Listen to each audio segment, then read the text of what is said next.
Assalamualaikum. My name is Muhammad Mizan Hakimi, and this is my project for additive manufacturing SFE3063. Today, I will present my Arduino robot arm redesign. The system I selected is the Arduino robot arm. It is controlled by an Arduino microcontroller and uses servo motors to perform movements such as lifting and gripping. I chose this system because it is commonly used in education and suitable for 3D printing. It has multiple mechanical parts that can be redesigned, and it helps me understand more on basic mechanical movement.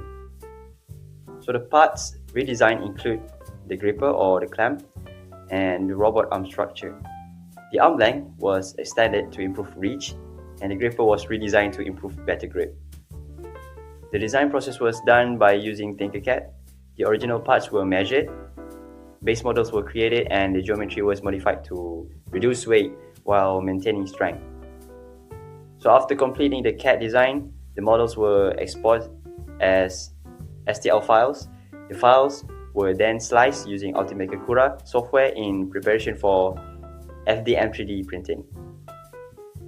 The main printing parameters used were a nozzle temperature of 220 degrees Celsius and the bed temperature of 65 degrees Celsius, layer height of 0.2 millimeters, 10% of tri-hexagon infill, and brim with 3 supports.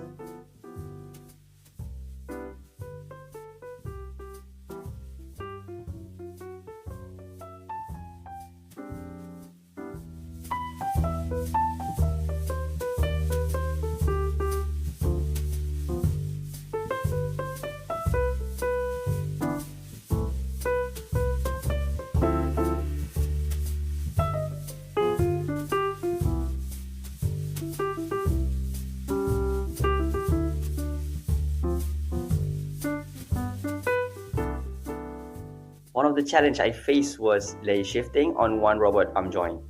This caused slight misalignment and affected movement smoothness. The issue was likely due to vibration, calibration issues, or high printing speed. So most parts were printed with good accuracy, and only one joint experienced the layer shifting issue. The gripper can be improved further by adding rubber material, increasing its size, or using free claw design. In conclusion, additive manufacturing was successfully applied in this project. A functional Arduino robot arm was produced, and this project improved my skills in CAD design, 3D printing, and troubleshooting. Thank you for watching. Assalamualaikum.